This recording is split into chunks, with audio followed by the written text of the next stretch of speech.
ಸ್ನೇಹಿತರೆ, ಇದು ನಮ್ಮಲ್ಲಿ ಹಪ್ಪಳ ಸೊಪ್ಪು ಹೇಳುವಂಥದ್ದು.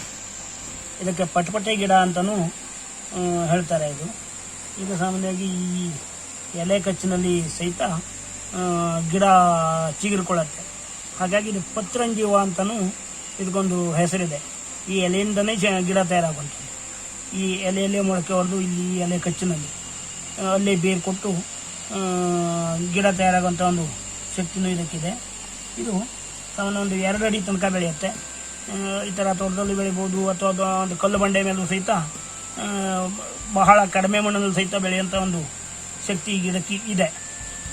ಇದು ಈ ಗಾಯಗಳಿಗೆ, ಕಚ್ಚಲ್ಲಿ ಕಡ್ದಿದ್ದಿರಲಿ ಅಥವಾ ಯಾವುದೇ ಕಬ್ಬಿಣತಾಗಿ ಆಗಿರುವಂಥ ಗಾಯ, ಅಥವಾ ಕಲ್ಲಿನಲ್ಲಿ ಜಜ್ಜೋಗಿ ಒರಳ ಕಲ್ಲಲ್ಲಿ ಕೈ ಸಿಕ್ಕಿ ಬೀಸಬೇಕಿದ್ರೆ ಒರಳಲ್ಲಿ ಕೈ ಸಿಕ್ಕಿ ಜಜ್ಜೋಗುವಂಥ ಒಂದು ಸಂದರ್ಭ ಎಲ್ಲ ಇರುತ್ತೆ. ಅಂಥ ಸಂದರ್ಭಗಳಲ್ಲಿ ಇದರ ಒಂದು ಎಲೆಯನ್ನು ನೀರು ತಾಗಿಸದೇ, ನೀರು ಹಾಕದೇ ಇದು ಎಲೆಯಲ್ಲೇ ಬೇಕಾದಷ್ಟು ರಸ ಬರುತ್ತೆ.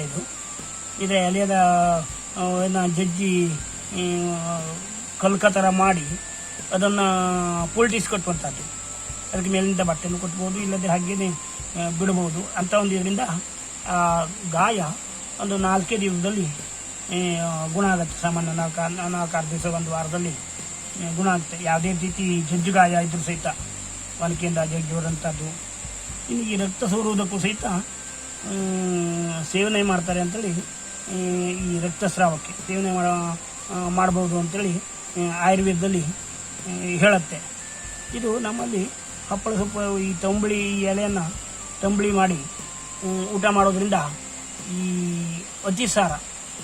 ಅತಿಸಾರಕ್ಕೆ ಸಹಿತ ಒಂದು ಒಳ್ಳೆ ಔಷಧಿ ಅಂತೇಳಿ ನಮ್ಮಲ್ಲಿ ಸಾಮಾನ್ಯವಾಗಿ ಅಪರೂಪಕ್ಕೊಮ್ಮೆ ಇದನ್ನು ತಂಬಳಿ ಮಾಡುವಂಥ ಒಂದು ಪದ್ಧತಿನೂ ಇದೆ. ಸಾಮಾನ್ಯವಾಗಿ ಈ ತೋಟಗಳಲ್ಲಿ ಅಥವಾ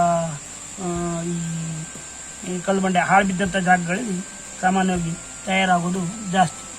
ಇಲ್ಲಿ ಒಳ್ಳೆಯ ಒಂದು ಗಿಡ ತಂದು ನಟ್ಟಿದ್ದೆ, ಎತ್ತರದ ಗಿಡ ಹೋಯಿತು. ಆದರೆ ಈಗ ಚಿಕ್ಕ ಚಿಕ್ಕ ಗಿಡಗಳು ಸಾಕಷ್ಟು ರೀತಿಯಲ್ಲಿ ಹುಡ್ತಾ ಇದ್ದಾವೆ. ನನಗೆ ಈ ಥರ ಒಂದು ಗಿಡಗಳನ್ನು ತಂದು ಮಾಡೋದು ಅಂದರೆ ಬಹಳ ಒಂದು ಆಸಕ್ತಿದಾಯಕವಾದಂಥ ಒಂದು ಕೆಲಸ. ಅಂದು ಸಾಮಾನ್ಯ ಎಲ್ಲೇ ಹೋಗಲಿ ಒಂದು ಗಿಡ ತರುವಂಥದ್ದು ನನ್ನಲ್ಲಿ ಇಲ್ಲಪ್ಪ ಅಂಥ ಗಿಡವನ್ನು ನಾನು ಅದನ್ನು ತರುವಂಥದ್ದು. ಅದು ಯಾವುದೇ ರೀತಿಯಲ್ಲಿ ಕೇಳ್ಕೊಂಡು ಅವ್ರ ಹತ್ರ ರಿಕ್ವೆಸ್ಟ್ ಮಾಡಿಕೊಂಡು ನನಗೆ 1 ಗಿಡ ಕೊಡಿ, 2 ಇದ್ದರೂ 1 ಗಿಡ ಕೊಡಿ ಅಂತೇಳಿ ಅದು ತರುವಂಥ ಒಂದು. ಹಾಗಾಗಿ ಸಾಮಾನ್ಯ ಭಾಳಷ್ಟು ಹಿಂಗೆ ನನ್ನಲ್ಲಿ ಅಪರೂಪದ ಗಿಡಗಳು ಸಾಕಷ್ಟು ಪ್ರಮಾಣದಲ್ಲಿ ಇದ್ದಾವೆ.